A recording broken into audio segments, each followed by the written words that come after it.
Hola a todos, buenas tardes, buenos mediodías en Latinoamérica, buenas tardes aquí en España.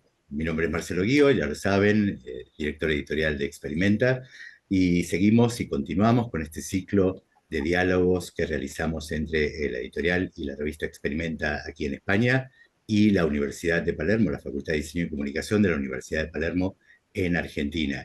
Y en este ciclo de diálogos, ya saben cómo es la mecánica, tenemos un invitado con el que vamos ya enseguida a, a cruzar algunas ideas y algunos conceptos, y saben que pueden a través del chat hacer sus preguntas, y sobre el final yo iré seleccionando alguna de ellas en la medida de lo posible y las iremos respondiendo. Así que sin más, hoy nos acompaña Rodrigo Martínez Rodríguez, aquí usamos mucho el doble apellido, pero bueno, que es profesor e investigador en la Universidad de A Coruña, doctor en diseño y Executive MBA. Está especializado en creación de identidades en diseño industrial y su papel dentro de la estrategia corporativa de las organizaciones. Es autor de un libro que se llama Diseño Español, bueno, el primer libro, Diseño Español más que palabras, que fue uno de los primeros libros que editó la editorial Experimenta, justamente hace bastante tiempo ya. Y dice, el título es Diseño Español más que palabras, identidad sin pelos en la lengua, y refuerzo esto porque después hablaremos de eso. Y además Rodrigo escribe una columna en experimenta.es. Esta columna se llama Diseño en Serio, y ahí hace una serie de reflexiones sobre lo que tiene que ver con, no solamente con el pensamiento de diseño, sino fundamentalmente con el campo de la gestión y el vínculo entre el diseño, la gestión, la innovación dentro de las empresas, las instituciones y las organizaciones. Así que sin más, vamos a hablar aquí del papel de diseño en la transformación de organizaciones, el desafío de la gestión y muchas cosas más. Dicho todo esto, le damos la bienvenida a Rodrigo. Hola Rodrigo, buenas tardes. Hola Marcelo, buenas tardes y muchas gracias por la invitación, gracias especialmente a la Universidad de Palermo, también a Experimenta y encantado de poder compartir este rato con vosotros y muchas gracias también por la introducción y la presentación. Tenía, como sabes, muchas ganas de estar aquí, de compartir todo esto contigo y con vosotros y un placer, de verdad. Y estás también hablando de universidad, estás en el ámbito académico en este momento, justamente en la universidad, y estás ¿en dónde? Correcto, pues mira, ahora mismo además estoy justo físicamente, ¿no? En el despacho. Estoy en la Escuela Universitaria en Diseño Industrial, en la Universidad de A Coruña, en la ciudad de Ferrol. Dentro del campus industrial de Ferrol, pues está esta escuela, esta facultad, que llevamos ya pues 27, 28 años, hacemos en 2026, ofreciendo títulos en el ámbito del diseño industrial, diseño de producto, eh, tanto en nivel de grado como en nivel de máster. Bueno, Y, y- y ya es, es- es interesante porque donde está ubicada justamente la escuela, en este caso, eh, tiene que ver con un vínculo fuerte con la industria, y digamos que en una zona en la que la industria es muy fuerte. Habitualmente tú insistes mucho con esto de que el diseño tiene que dejar de ser una actividad decorativa, para llamarlo de alguna manera, como mal se lo piensa muchas veces, y que tiene que ser algo que, bueno, tenga un papel central dentro de las organizaciones. Ah, digamos, ¿por qué crees que esto sigue sin calar? Digamos, esto es casi, te diría que es un tema que aparece permanentemente en casi todos los diálogos que hemos tenido hasta ahora, ¿no? Ujú. La problemática de entender que el diseño es estratégico en la organización. ¿Por qué crees que esto sigue pasando? Pues bueno, en primer lugar, yo me atrevería a decir que quizás todo se reduzca a un problema de semántica. A los docentes, a los investigadores y no solamente a docentes o investigadores, sino a las personas que estamos en este ámbito de la comunicación en diseño, nos preocupa muchas veces definir lo que es y lo que no es diseño. De hecho, utilizamos esa táctica, ¿no? De explicar a alguien que es ajeno a nuestra disciplina realmente lo que no es. Entonces, yo creo que con el término per se, digamos, la etimología del término diseño, pues por supuesto hay una comprensión que divaga muchas veces, ¿no? O que a veces se malinterpreta, Y, por supuesto, hay mucho cliché detrás de la comprensión del término diseño. Y, por supuesto, esto, si ocurre a pie de calle, si ocurre cuando lo conversamos mucho con nuestros estudiantes. Cuando, por ejemplo, un estudiante es incapaz a veces de explicarle a su familia qué es diseño o qué está estudiando, pues digamos que de forma paralela ocurre también en las organizaciones, ¿no? Ocurre también en un marco empresarial o en un marco organizativo, institucional, gubernamental. Y, por supuesto, esto es un problema. Nosotros, o yo llevo ya unos cuantos años defendiendo que quizás la etimología tendríamos que hacer algo, algún trabajo entre los que nos ocupa y nos preocupa esto por posicionar de una vez por todas el término, ¿no? Y luego, curiosamente, cuando uno entiende realmente o se aleja de esa definición más cliché de lo que es diseño, entiende que detrás hay un método, que detrás hay un proceso, y es cuando tiene esa capacidad de entender que esa disciplina tiene un montón de aporte de valor. Entonces ahí es cuando ocurre, digamos, esa transformación mágica entre, o el transcurrir de un argumento puramente estético, decorativo o vinculado a lo visual, a veces a lo mundano, a realmente una disciplina que tiene pues, una relevancia muy importante, no solo para lanzar productos o para lanzar soluciones al mercado, sino también para ayudar a las organizaciones a competir mejor, ¿no? Entonces, eso ocurre casi que cuando uno comprende realmente lo que es la disciplina, pero ¿Y, no es nada. y qué tendría que tener una empresa o una organización, eh, o, digamos, qué condiciones debería tener una empresa o una organización para que pueda incorporar al diseño, al pensamiento, al diseño? Aquí siempre hablamos del diseño como una forma de hacer, fundamentalmente, y de pensar, ¿no? Dentro de lo que sería el ADN de esa organización, y al mismo tiempo, como consecuencia de esto, cómo podría crearse una cultura de diseño dentro de esta organización o de la empresa que impacte en los procesos, porque esta es una parte importante, y sobre todo en los procesos de innovación, y a partir de esto crear valor. Entonces, ¿qué condiciones debería tener una empresa o una organización, crees tú, para que el diseño forme parte de su ADN y al mismo tiempo, bueno, cómo puede construirse a partir de eso una cultura del diseño que se aplique al campo de la innovación y a la creación de valor? Pues empezando con respecto a la primera parte, ¿no? Yo creo que hay dos estrategias fundamentales, ¿no?, para la incorporación de diseño, o digamos que sistemáticamente han ido ocurriendo, y son opuestas entre sí. Si uno se fija en aquellas organizaciones que son intensivas tanto en la contratación como en el uso de la disciplina o de la actividad diseño, Uh -huh. se da cuenta de que hay, digamos, dos organizaciones tipo muy bien definidas.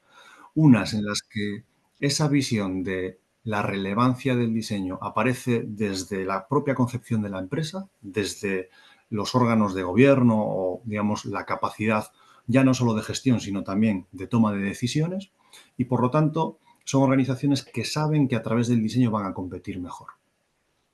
Y hay otro tipo de organizaciones que yo introduzco mucho el concepto o la diferencia, ¿no?, entre esa visión más estratégica y una visión más operativa. Y hay, diré, organizaciones que se han arraigado a estas capacidades operativas del diseño, es decir, a la capacidad que tiene, insisto, en mi ámbito, ¿no?, pero seguramente en otros ámbitos el diseño pueda ser algo parecido. Por ejemplo, un diseñador industrial para modelar, para renderizar, para levantar desde un boceto una solución que luego se transforma en un producto o en un prototipo. Digamos que estas tareas más operativas, de forma intensiva, van haciendo también que la organización entienda que ahí hay un valor.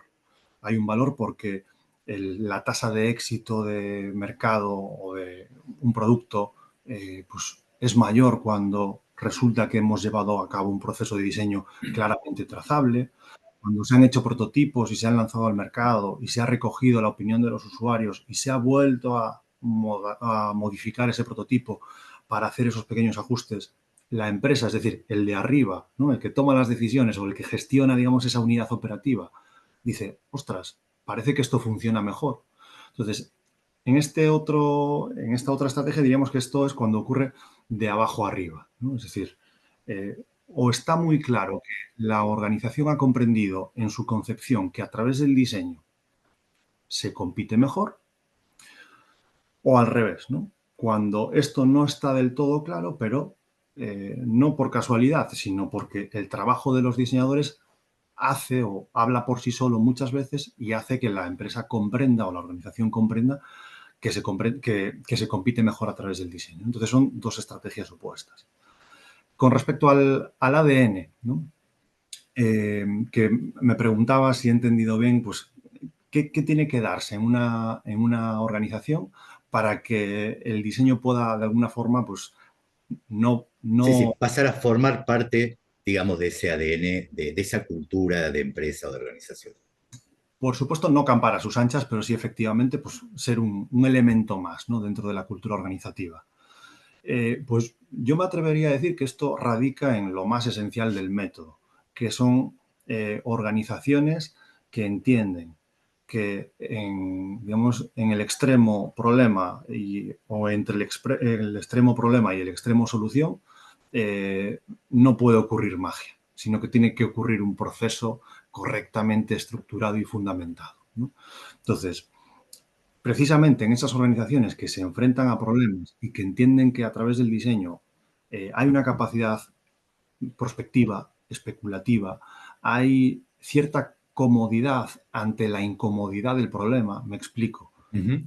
Ocurre que un problema no definido o mal definido, los equipos de trabajo pues muchas veces no encuentran la arista por cuál abordar ese problema. Resulta que no es una capacidad innata, sino trabajada, pero los diseñadores tienen esa capacidad de escuchar señales débiles y de generar posibles soluciones, incluso cuando no existe una solución final, especular sobre cuál puede ser una solución conceptual a un problema. Claro, ahí es donde efectivamente radica la clave de que en una organización, cuando se puede permitir esa capacidad, es cuando entiende que el diseño es un perfil aliado que le puede ayudar a hacer competir mejor. Por Eh, supuesto, sí, Hay, perdón. hay un aspecto que estabas diciendo ahí que es una palabra que no se utiliza como, tanto como debiera, que es el tema de la trazabilidad, ¿no? Si hay algo que se entiende en el campo de la industria o aquellos que hacen un buen desarrollo industrial de cualquier tipo de producto, entiende que la trazabilidad es un aspecto clave en la posibilidad de producir de manera cada vez más eficiente y mejorada. Es decir, la trazabilidad te permite repetir procesos, asimilar los aciertos de esos procesos, corregir los errores, y una vez que tienes esa posibilidad de seguir todo el proceso completo, estableces, digamos, algo en el ADN de ese producto o de esa organización. Y tú que vienes fundamentalmente del campo del diseño industrial, el tema de la trazabilidad es un tema clave, me parece. Correcto. Eh, en este ámbito, muchos proyectos, digamos que de alguna forma reciben el apelativo de proyectos de rediseño, que tiene mucho que ver también con esa bueno, pues, idea de lanzamiento de un producto sobre un producto ya existente, ¿no? Entonces, efectivamente, conocer cuáles son los parámetros que hay que tocar a la hora de la configuración de un producto, no solamente física, sino también desde un punto de vista, por ejemplo, de usabilidad Uh o, por -huh. ejemplo, de comprensión o concepción del propio producto, uno tiene claro, bueno, pues cuáles son esas teclas que ha ido tocando, ¿no? Y que efectivamente, si está correctamente documentado, correctamente trazado, ¿no? Pues cuando ocurre un nuevo encargo, pues uno, digamos que gana cierta agilidad a la hora de poder afrontar esos nuevos retos, ¿no?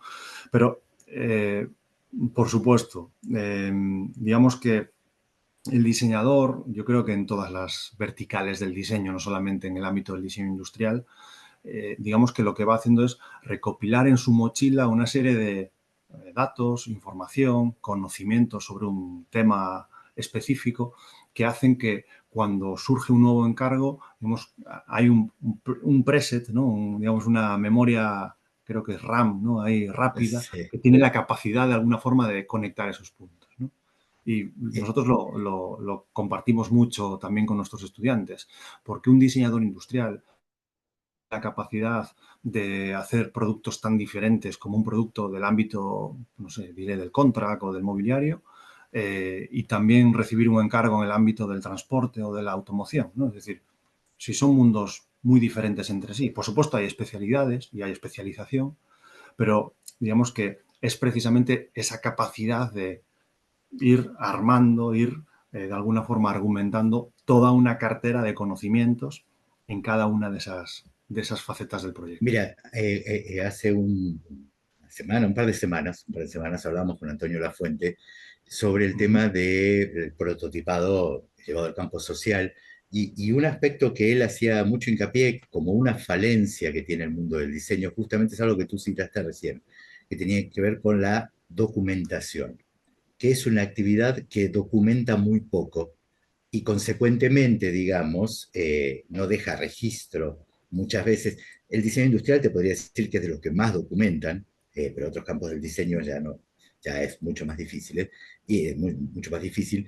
Y justamente una de las falencias principales tenía que ver con la ausencia de documentación que permitiera un registro de lo hecho y al mismo tiempo también de los aprendizajes que se van alcanzando y los logros que se van obteniendo para no partir siempre desde cero, finalmente.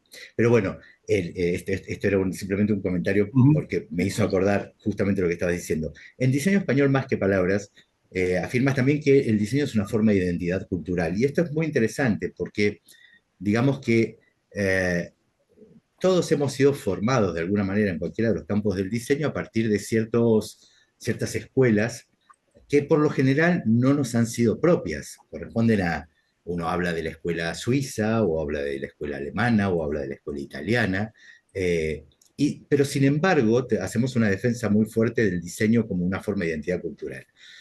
¿Cómo se refleja esa identidad en los productos o servicios que genera una organización, partiendo de la base, además, que muchas veces esta mirada del diseño que hemos ido incorporando a lo largo del tiempo no es precisamente una expresión de una identidad cultural local? Uh -huh. Mira, pues si me permites, Marcelo, porque es muy interesante y esto seguro que da para una conversación paralela más profunda, ¿no? Pero cuando planteaba esta publicación para Experimenta, en el marco de mi investigación doctoral, yo tenía una duda permanente en mi cabeza, ¿no? Y es, ¿qué ocurría con el diseño español? ¿En qué términos? ¿No? Pues uno tiene la capacidad de hacer una idea preconcebida o preestablecida cuando arroja una identidad nacional como pueda ser el diseño escandinavo. Claramente pues uno construye un universo objetual, incluso material, incluso a nivel de colores, incluso digamos, muy específico.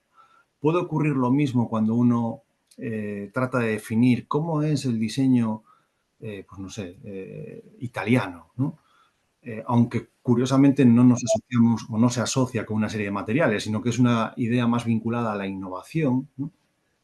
Lo mismo, por ejemplo, con el diseño holandés, ¿no? El diseño en los Países Bajos. Pues tiene un carácter mucho más social. Los proyectos que enfrentan, ¿no? O que afrontan, por supuesto, siguen haciendo productos, siguen haciendo gráfico, comunicación, siguen haciendo branding, pero digamos que la óptica del proyecto tiene un corte más social, propio quizás de la cultura o del contexto propio, ¿no? Y cuando yo hacía digamos, estos paralelismos o trazaba estas líneas, siempre me llevé, ¿y qué ocurre con el diseño español? ¿No? Y eso fue un poco la pregunta que inició o que de alguna forma traté de responder e inició mi investigación, ¿no? Y la respuesta era pues, muy parecida a la que me encontraba con los otros casos.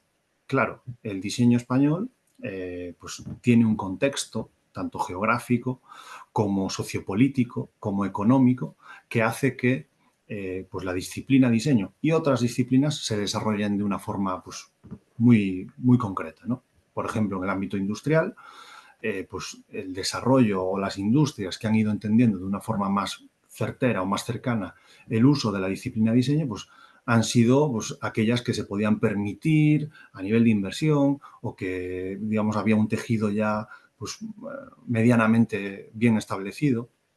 Entonces uno se da cuenta de que el ADN, ¿no? Que es un poco lo que tú me preguntabas, y esa identidad cultural que permea en un diseño, por ejemplo, si hablamos de diseño español, ¿no? O de diseño argentino, tiene mucho que ver precisamente con la sociedad a la que sirve, que es al final la base de las definiciones, ¿no? El diseño es una actividad que da respuesta a las necesidades de las personas o de los usuarios y de la sociedad.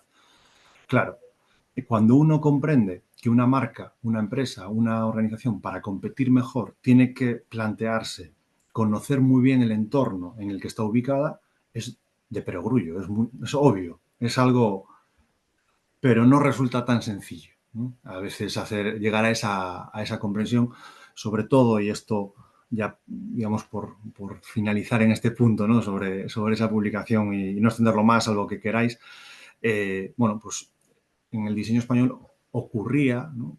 Por fortuna esto ya no es así, que había cierta tentación a la copia, cierta tentación a hacer lo que otros hacían.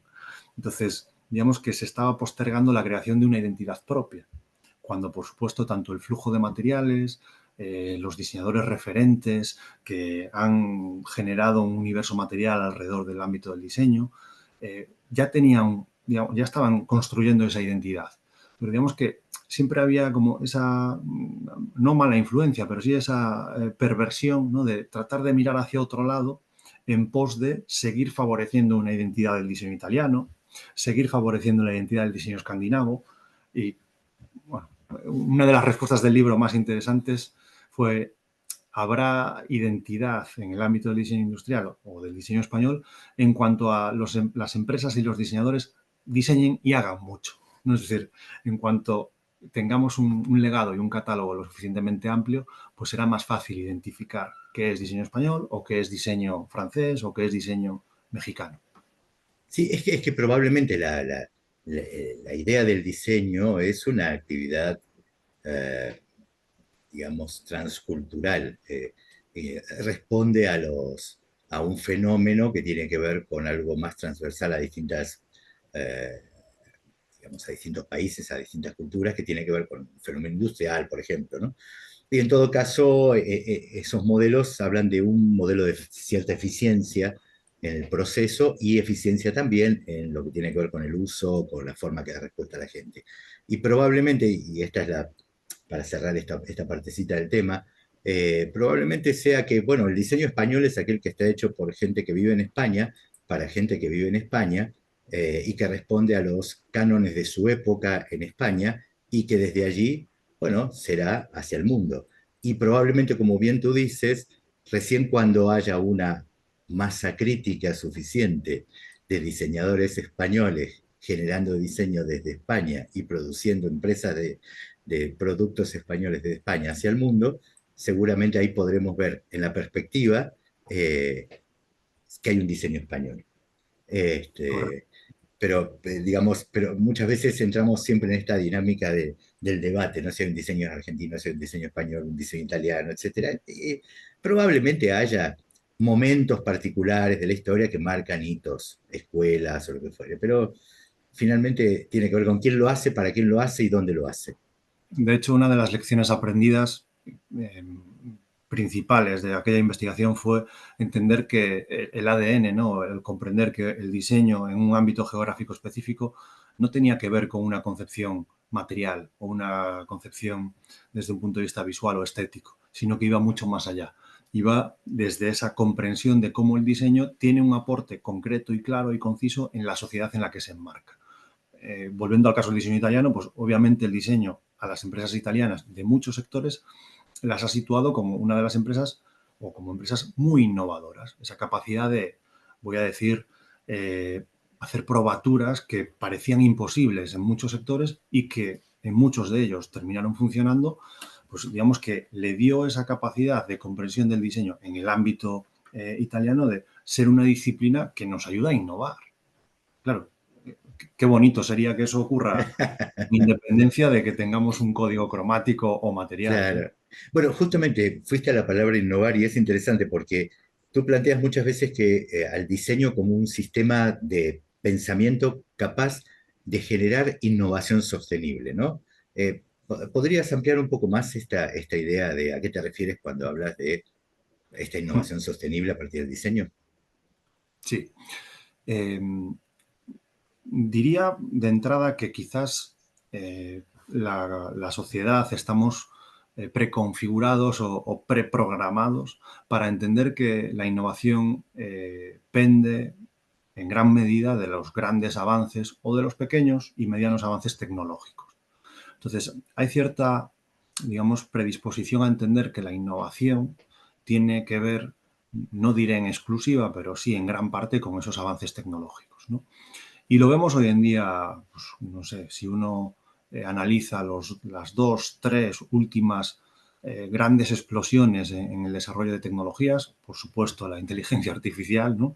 Y dice, jo, pues parece que ahora la innovación toda tiene que pasar por el uso de esa tecnología, ¿no? Sin embargo, a mí me gusta mucho entender que hay otros enfoques con respecto a considerar la innovación, que es la innovación basada en el propósito, basada en la necesidad, ¿no? De hecho, hay grandes tecnologías que por sí mismas no tenían, digamos, más allá que un contenido, hasta que no se hizo una traducción de para qué podemos utilizar esa tecnología. Es decir, en ese interim, en ese proceso intermedio, pues puede entrar la disciplina de diseño, y ya he dicho este término, para especular qué podríamos hacer con esta tecnología, ¿no? Entonces, a mí me gusta mucho hablar de esa capacidad de generar innovación no tecnológica, que es una forma de innovación recogida, por ejemplo, en el Manual de Oslo, que es referente a nivel europeo, por ejemplo, a la hora de hacer medición de innovación. Y digamos que los diseñadores o los profesionales del ámbito del diseño son agentes con una potencialidad de innovación seguramente inesperada para ellos mismos, porque tienen esa capacidad de lectura de mercado, de comportamiento social, de comportamiento psicológico, digamos, definición de pautas, de análisis de lo antropométrico, de lo ergonómico, que tienen que ver en exclusiva prácticamente con la persona, con la parte usuario-sociedad, que no se contempla per se en la innovación tecnológica. Entonces, en esa traducción, yo creo que las pequeñas innovaciones incrementales vienen de la mano en el que una innovación tecnológica se va traduciendo en nuevas formas de uso, en nuevas posibilidades, en nuevos productos, en nuevas soluciones para los usuarios. Entonces, a eso me refiero con esa idea de sostenibilidad a la hora de generar innovación. Es decir, no todo depende de un gran desarrollo tecnológico, sino que es posible imaginar escenarios de uso de una tecnología o darle la vuelta al planteamiento de la innovación, entender necesidades para a partir de ahí quizás desarrollar tecnología. Digamos que en esa dicotomía, ¿no? Tiene esa Digamos capacidad. que a veces, claro, la tecnología, los cambios tecnológicos imponen, si se quiere, a ver, eh, hoy tenemos la necesidad de tener un smartphone, ¿sí? Es decir, yo no sé si es una necesidad real, pero en el mundo en el que vivimos sí lo es. Pero al mismo tiempo, esta necesidad creada genera casi como una vuelta sobre esa misma necesidad a obligar ahora a la tecnología a adaptarse al tipo de uso que hacen las personas del smartphone. Porque antes, al principio, te decían cómo debías usarlo, pero ahora es el usuario el que está demandando, de alguna manera, un uso diferente de esa tecnología que fue desarrollada con un fin específico en su momento.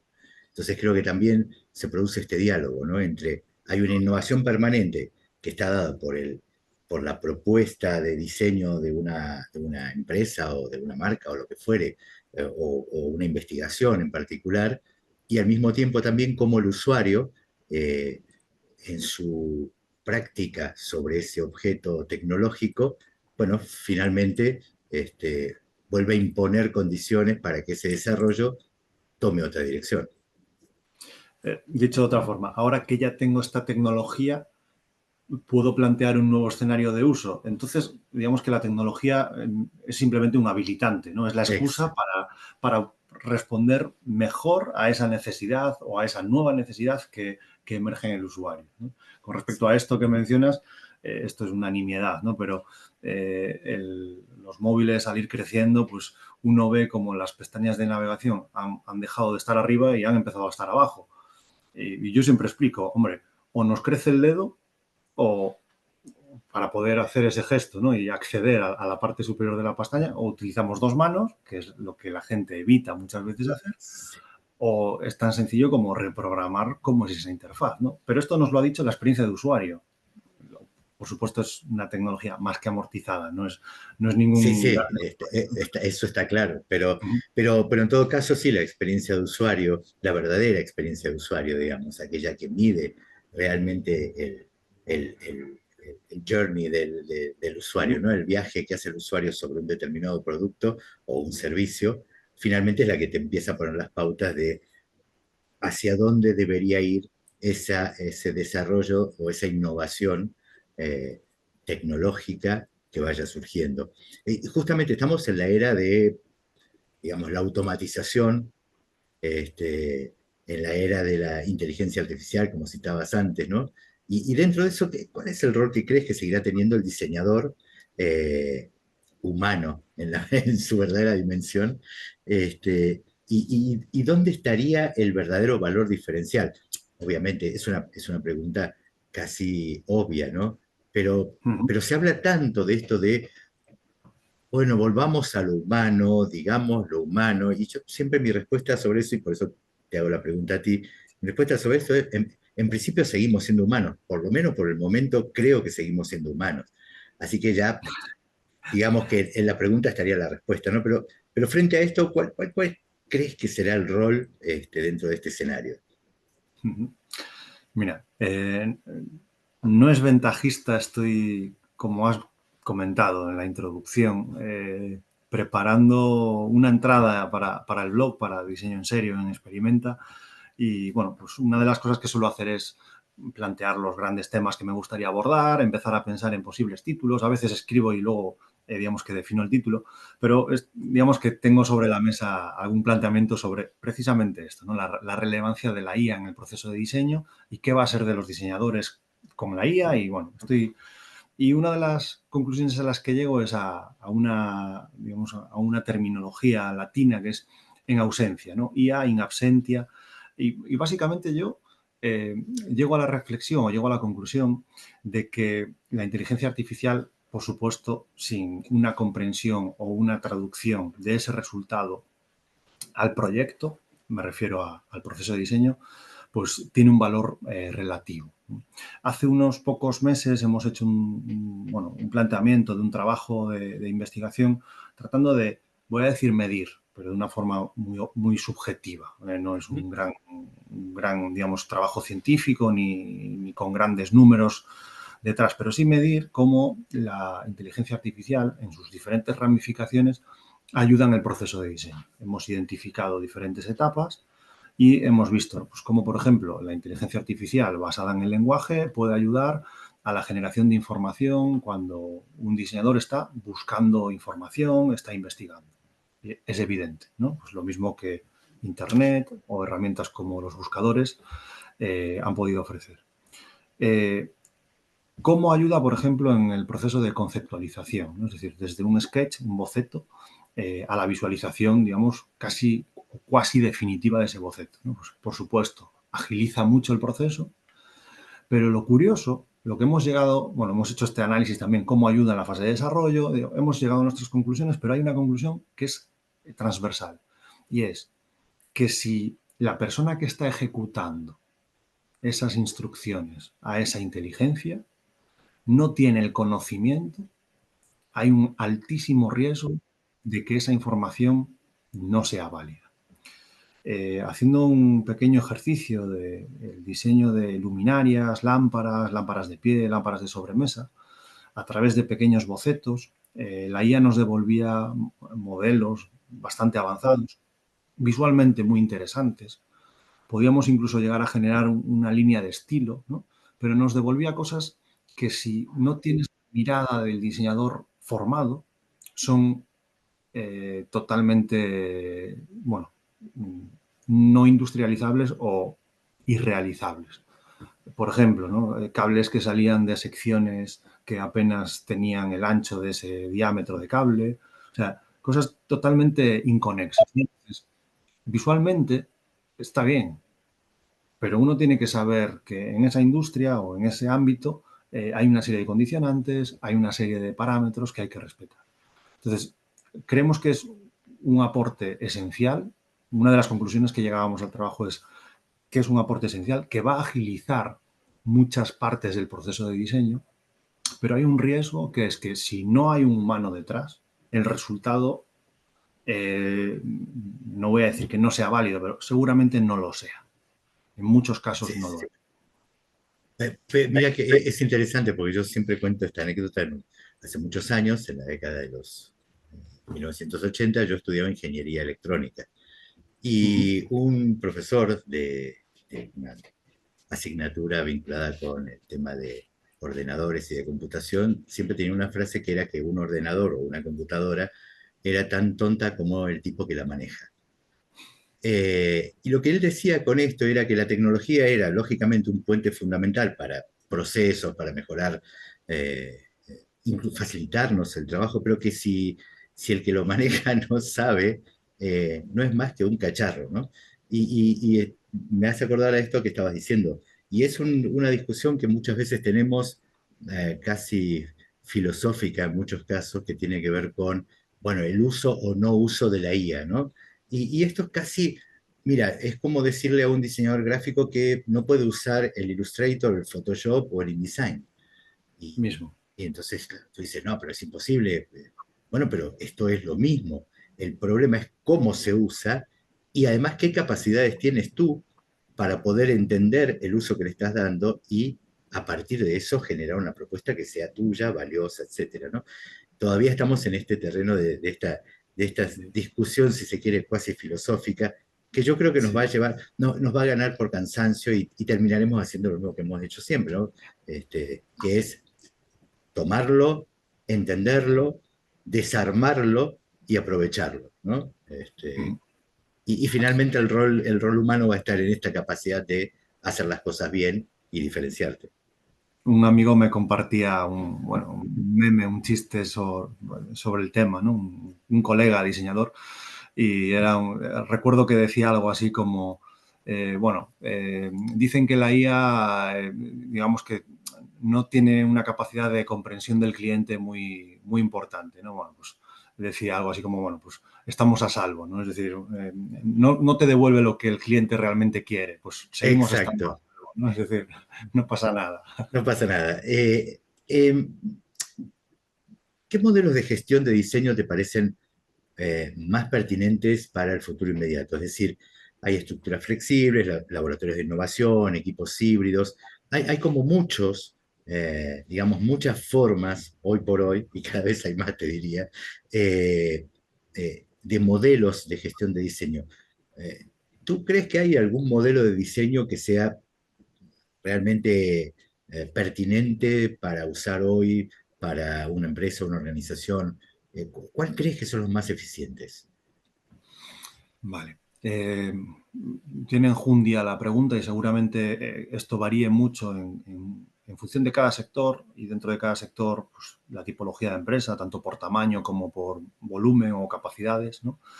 Eh, Creo que es el Design Capacity Model, una herramienta que Ujú. desarrollaron en la Universidad de Dinamarca o en Kolding University, ahora mismo no lo ubico, que habla de hecho, yo siempre tengo una discusión sobre esto, habla de, primero, ¿no?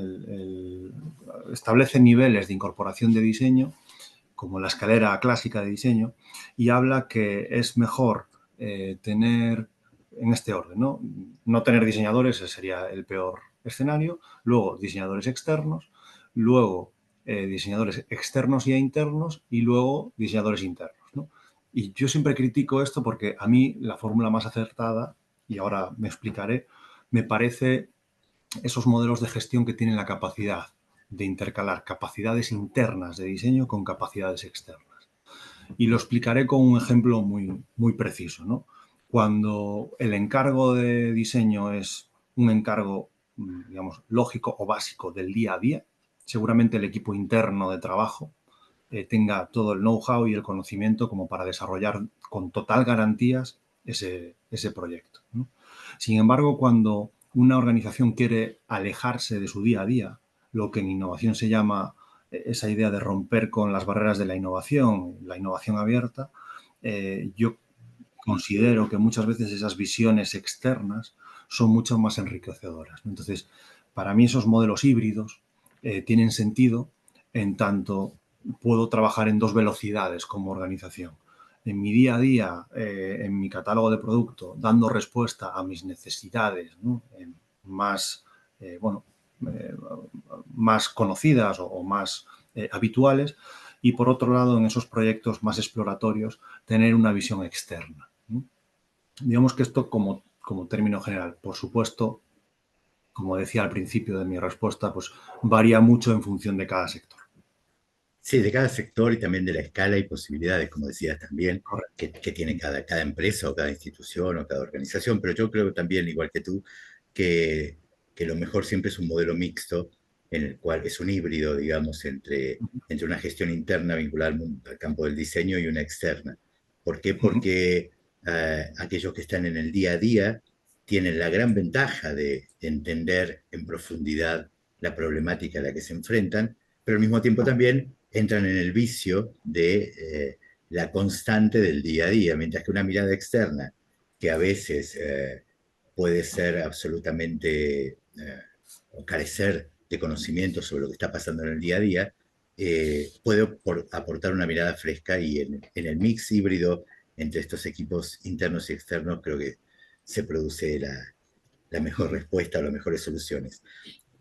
En el campo docente, que tú tienes una grandísima experiencia en ese terreno, de hecho, como decíamos, en este momento estás en la universidad, ¿cuáles competencias crees que debería tener en la formación de los nuevos diseñadores para que comprendan, por un lado, el impacto estratégico del diseño? Es decir, no me refiero cuando hablo, porque muchas veces cuando hablamos de cuáles son las competencias, terminamos entrando en el terreno de lo absolutamente específico, material metodológico, ¿no? Y cuando hablamos Uh de -huh. competencias, nos referimos en este caso a cómo transferir el impacto que tiene el diseño en la estrategia de cualquier organización. Entonces, ¿cuáles son aquellas competencias que debería incorporar un alumno en una carrera de diseño, cualquiera fuera la carrera de diseño, para que esto suceda en el mediano plazo? Uh -huh.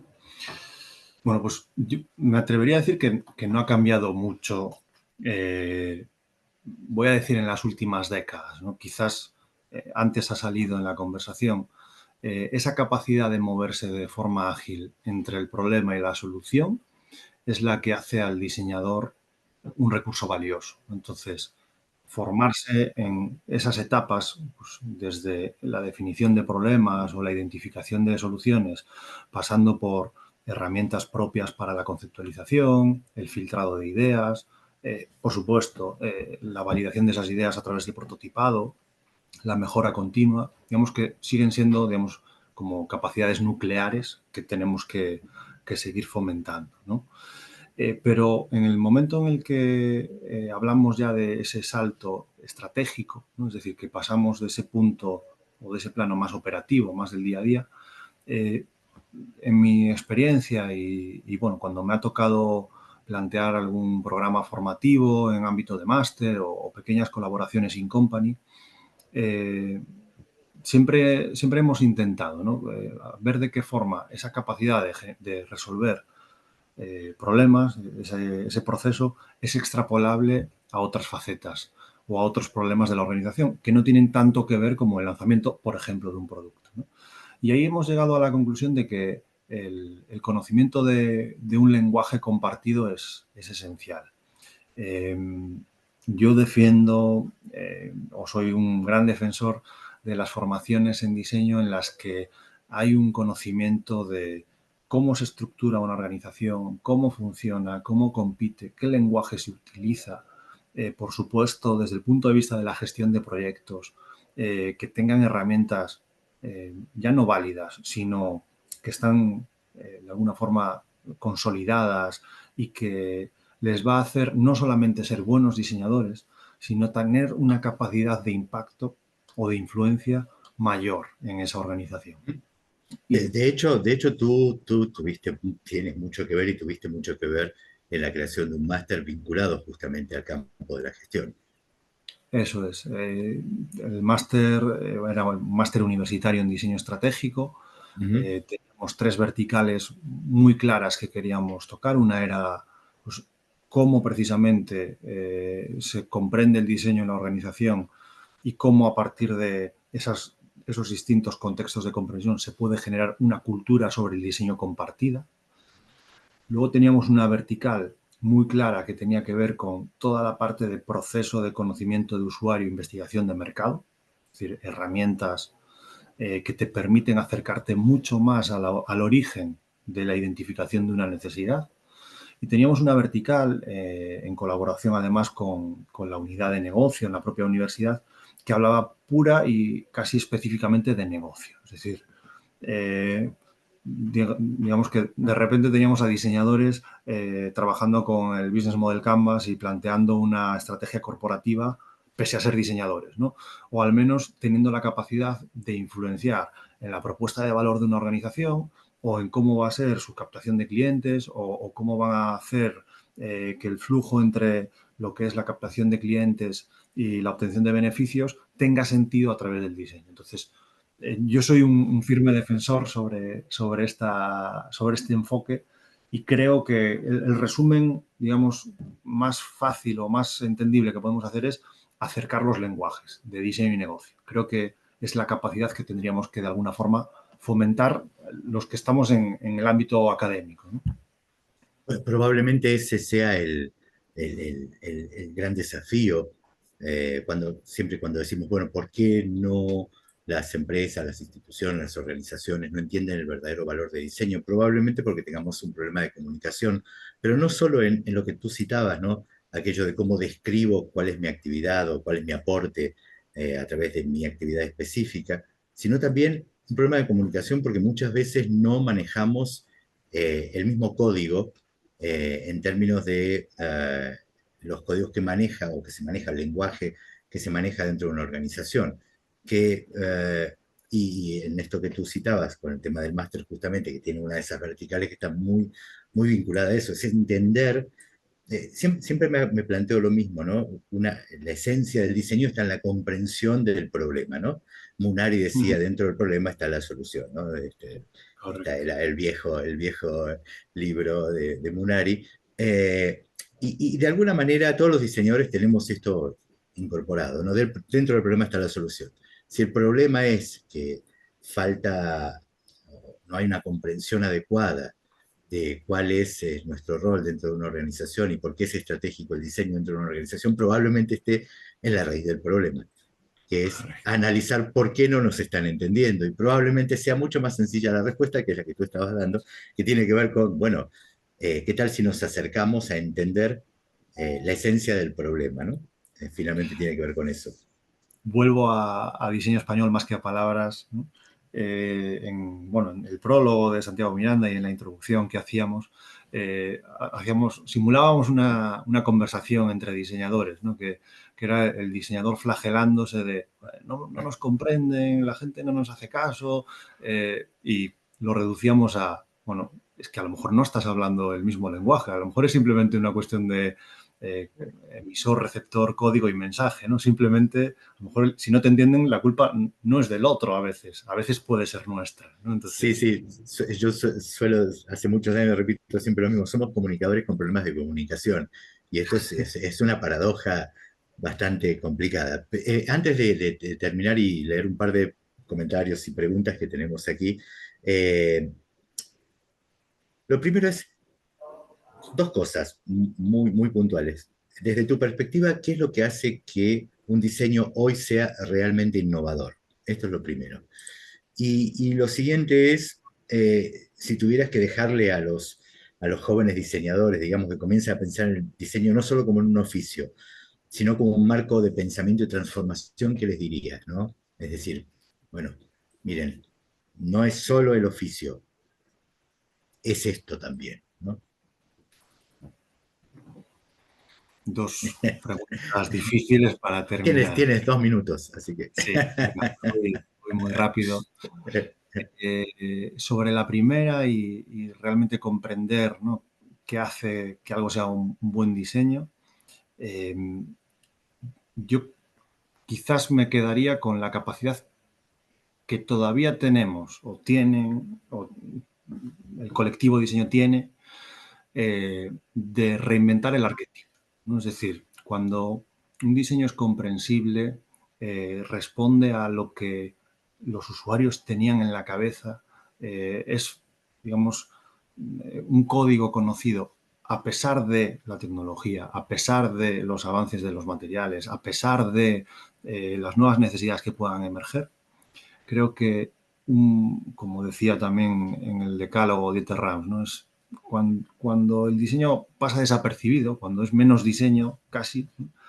Me parece que es cuando el buen diseñador o la buena diseñadora tiene esa capacidad de trabajar en esas mínimas configuraciones que hacen que el rendimiento sea un poquito mejor del producto, o sea más apetecible o más deseable, ¿no? Entonces, seguramente, por reducirlo, diría que no está en lo visible, está en muchos otros detalles, pero seguramente el buen diseño no solamente lo podemos evaluar o categorizar por lo visible, ¿no? por el primer input, que es el visual. Y con respecto a qué trasladarles, ¿no? a los jóvenes diseñadores sobre qué más es el diseño, hemos hablado mucho sobre esa capacidad problema-solución, ¿no? Y se defiende mucho y se dice mucho que, al hilo de lo que hablábamos antes, ¿no? No es una solución. El diseño no es una solución final. No es la configuración final de un objeto o de una pieza de comunicación o de un ejercicio de branding. Es decir, no es la configuración única de una serie de ítems, materiales, colores, grafismos, etcétera, sino que es todo un proceso de comprensión, de lectura, de necesidades. Es una disciplina que por definición nos tiene que ayudar a vivir mejor, nos tiene que ayudar a comprender mejor el contexto en el que vivimos, a disfrutarlo, a responder a necesidades, pues, esenciales, ¿no? y obvias además. Entonces, les diría que traten de ir más allá de esa comprensión del diseño como una mera solución. Ahí voy a ir a, a los comentarios. Siempre también vuelvo a Iker, ¿no? Como el mundo como proyecto, ¿no? Y el diseño, y él definía otro Iker que el diseño es la interfaz amigable entre el hombre y su entorno, habida cuenta de que el entorno en el que vivimos es un entorno artificial, ¿no? La idea de que el diseño cumple una función más allá de la belleza que es intrínseca y que es deseable dentro de un objeto de diseño cualquiera sea, y de la funcionalidad, el hecho de que, digamos, el uso para el que fue creado sea eficiente, hay un aspecto que tiene que ver con esta conexión al servicio del ser humano en función de entender el mundo en el que está, ¿no? Es esta interfaz amigable entre el hombre y su entorno. Bueno, hago un par de comentarios. Acá Teresa Jular nos dejó unos cuantos. Teresa dice, bueno, hacía cuando hablamos de la identidad del diseño español, hace referencia al libro From Spain with Design también, refleja la imagen de España, lo que diseñamos, obviamente que es un libro que también editamos en Experimenta, es un libro maravilloso también, y que de alguna manera trata también de dar respuesta al mismo problema, ahora sí desde, en el caso de From Spain, además desde la perspectiva de proyectos que se han materializado y que, digamos, tienen que ver con lo que es hoy el diseño español. ¿Me permites, Marcelo, Sí, un sí, comentario sí. de esto? Y es muy loable y además meritorio, y hay que reconocer el ejercicio. Cuando yo empecé aquella investigación hace ya, pues, hace más de 10 años, porque fue cuando se editó el libro en 2015, recuerdo, Sí, entonces sí, unos hace 15 años. bastante. A mí me preocupaba mucho cuando recogía, digamos, recopilatorios sobre diseño español. Por supuesto, quiero poner en valor el trabajo documental que había, ¿no? Porque ya había grandes publicaciones o grandes catálogos o, de alguna forma, pues, digamos, recopilatorios, ¿no? O anuarios. Sin embargo, la descripción era muchas veces vaga, no tenían la capacidad, aquellos, ¿no? Hablo de recopilatorios de Sí, hace sí, ya sí. décadas, ¿no? No tenían la capacidad de poner en valor, eh, digamos, el producto o la solución gráfica desde un punto de vista mucho más tangible, mucho más accionable, ¿no? Entonces, se llegaba a afirmaciones como que el diseño español era fresco o era divertido. Yo, cuando pasaba esto, me levantaba, tomaba un café y me enfadaba conmigo mismo. De, joder, ¿cómo puede ser? Yo buscaba, claro, un ADN, pero eso, digamos que eran comentarios a veces con toda la buena intención y tenía un porqué, ¿no? Pues fresco quería decir que era joven, que tenía mucho dinamismo, que cambiaba mucho de sector, pero muchas veces nosotros, los que comunicábamos diseño, pues tampoco utilizábamos la terminología precisa, ¿no? Entonces, es muy loable que haya publicaciones como From Spain with Design y Sí. que además actualicen el catálogo de diseñadores Además. y proyectos, porque hace falta. Y ahí agregaba Teresa también el tema del uso dice, la vertiginosa evolución de las tecnologías en uso hace que las respuestas a preguntas de tipo ontológico sobre diseño se nos queden a veces anticuadas muy deprisa, y eso es cierto, coincidimos con eso. Por eso, mucho del trabajo de quienes diseñamos pasa por pensar colaborativamente y comunicar sobre todo esto. Es algo que yo estuve el otro día, un breve anuncio, digamos, en la presentación de un documento de READ justamente sobre el uso de la IA. Y dicho muy rápido esto, es interesante porque finalmente lo que plantea READ ahí, obviamente que surge un montón de debates internos, etcétera, es que, bueno, es inevitable, tenemos que usarlo. Acá lo que tenemos que marcar básicamente es eh, un ámbito donde este uso sea un uso ético de la IA y que tenga un fin que esté, obviamente, este, eh, que sea acorde a lo que se espera y que no sea simplemente una forma de bajarnos el precio a todos. Estoy diciéndolo de manera muy bruta, pero para hacerlo rápido. Y Teresa dice, un placer reencontrarme con Rodrigo Martínez, a quien conocí cuando hace unos cuantos años nos presentó ideas de su tesis doctoral en el READ en Málaga en ese momento. Bueno, sigo acá con Andrea Paul, porque si no me voy a quedar sin el resto. Andrea dice, estuve siempre vinculada al diseño, la creatividad, al branding. Hoy me encuentro estudiando la diplomatura de Derecho Animal en la UNSA. Comento que para poder aportar un granito de arena en la discusión sobre el rol del diseño en la innovación y el vínculo con la IA, me encontraba pensando en el tema de mi tesis. Mientras leía la bibliografía, releía las clases, chateaba con la IA. Y siendo el derecho una disciplina tan diferente al diseño, pensaba racionalmente que no tendría nada tan importante u original para aportar.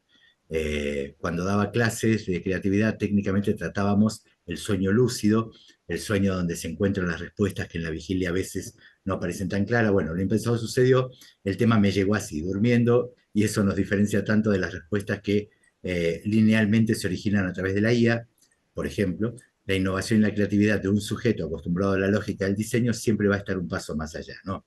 De algún modo es lo que estábamos comentando, ¿no? Que el rol humano aquí era importante. María Beatriz dice, soy artista y admiro profundamente la metodología del diseño, aunque entiendo que por momentos puede volverse un poco restrictivo. ¿Podría contribuir a la innovación la incorporación de artistas en los equipos de trabajo? Pregunta. Diríamos sí, de entrada. Me parece además una visión complementaria, no diferente, sino complementaria. Solemos decir, ¿no? Que entiendo que lo que ella comenta sobre este método más cerrado, ¿no? Pues es muchas veces que, digamos, que a diferencia del artista, la autorrealización o la autoexpresión, pues es algo que queda más limitado, salvo en aquellas, digamos, creaciones de autor, ¿no? Que algunos grandes diseñadores se pueden permitir. Sí. Pero por supuesto que esta visión más personalista, menos sesgada, más alejada, digamos, de las grandes restricciones que pueda tener un pliego de condiciones de una empresa o de una organización, por supuesto que integrar otras formas de pensar es interesante, ¿no? Siempre hay que pensar el para qué en esto, ¿no? Entonces, ¿para qué incorporaríamos una visión? ¿En qué lo necesitaríamos? Y yo creo, mira, es el mismo caso que se ha dado con los filósofos, que hoy tienen, digamos, nada más lejos aparentemente de una empresa que un filósofo, ¿no? se entendía esto, ¿no? El filósofo está en otro campo de actuación. Sin embargo, hoy un gran número de empresas incorporan filósofos por su capacidad de leer el contexto social, el contexto cultural, y dar respuestas desde una perspectiva totalmente diferente.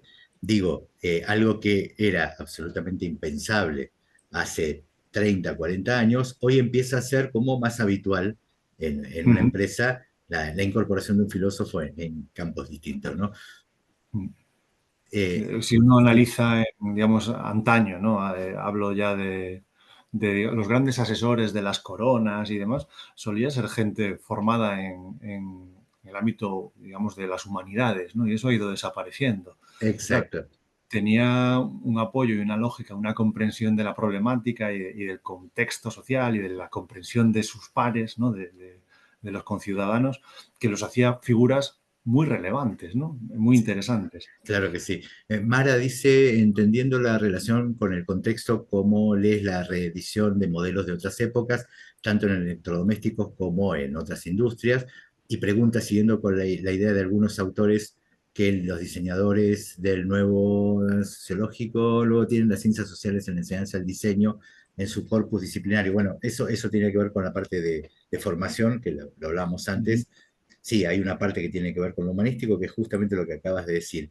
Pero lo otro es, lo que me interesaba era, eh, entendiendo la relación con el contexto, cómo lees la reedición de modelos de otras épocas, por ejemplo, en electrodomésticos o en otras industrias, ¿no? Solemos decir muchas veces que las tendencias son cíclicas, ¿no? Que hay tendencias que de alguna forma emergen, aparecen. Hay, por supuesto, yo suelo representar las tendencias como un iceberg con muchas cuerdas atadas a los que la industria, la sociedad va tirando, ¿no? Y va poniendo la cara del iceberg que a veces más interesa. Eh, por supuesto que en esa reinterpretación o en ese restyling o en esa recuperación de códigos hay una parte de comprensión de conductas, ¿no? Por ejemplo, desde el punto de vista del comportamiento urbano, pues hay muchas recuperaciones de códigos gráficos o de códigos estéticos que vienen pues, de las culturas emergentes o de cómo un determinado contexto social emerge de nuevo, ¿no? Entonces, lo veo para la industria como algo a veces necesario para seguir haciendo girar ese iceberg que decía, y otras veces es una contestación propia de la sociedad o de los grupos sociales, ¿no? Que reivindican recuperar algo que ya había ocurrido previamente. Nos quedamos sin tiempo ya y tengo que ir Mm. terminando, pero aquí decía María Beatriz que mucho del diseño español clásico está ligado a los grandes artistas españoles de renombre internacional, ¿no? Bueno, algo de lo que hablaba justamente esta cuestión Ujú. personalista en algún aspecto, que, bueno, es la punta de lanza para todo esto. Bueno, nos hemos quedado sin tiempo, como era de prever, Rodrigo. Eh, Nada, nos quedamos con algunas certezas que tienen que ver con que el diseño no es un adorno, obviamente, de la industria, ni un lenguaje reservado exclusivamente a los creativos, que tiene que ver con el campo de la gestión y que tiene que ver con cumplir un rol específico, que está ligado a la innovación, que está ligado a la organización, a la posibilidad de, como surgió en algún momento, el tema de la trazabilidad también, y que en estos tiempos de automatización y, bueno, de tecnologías de avanzada, también el tema de diseñar sentido y diseñar futuros es parte de la esencia de quienes forman parte de esta disciplina. Es, como siempre Ujú. decimos, el oficio que devino en profesión y que pelea por ser disciplina, ¿no? Ujú. Que tiene que ver con el campo del diseño. Rodrigo, nada, agradecerte muchísimo hoy esta conversación. Aquí Claudia dice muchas gracias, Rodrigo, como ex alumna tuya de la UD, ha sido un placer volverte a escuchar hablar sobre diseño estratégico. Ahí está, bueno, nos dice muy buenas charlas, gracias, muy interesante. Gracias a todos, como siempre decimos, por la presencia, por la paciencia y por la interacción. Las últimas palabras te las dejo a ti, Rodrigo. Lo que quieras decir, ya estamos. Agradecer también, reiterar el agradecimiento tanto a ti, Marcelo, como a Experimenta, como por supuesto a la Universidad de Palermo por la oportunidad y por el ratito para salir del día a día y compartir todas estas cosas. Gracias también a toda la gente que ha podido también pues, conectar y plantear también tanto las preguntas. y de verdad que ha sido un placer poder compartir este rato. Espero que haya sido de provecho. Para mí lo ha sido porque también me ayuda a refrescar y a poner muchas ideas en negro sobre blanco. Y ha sido de verdad que un gusto poder estar esta tarde con vosotros y bueno, pues tener esta agradable charla. Gracias, gracias Rodrigo, gracias a todos. Nos vemos el próximo jueves con otro diálogo de diseño en este ciclo que hemos organizado Experimenta en España y la Universidad de Palermo en Argentina. Gracias de nuevo a todos. Nos vemos el próximo jueves. Chao. Gracias.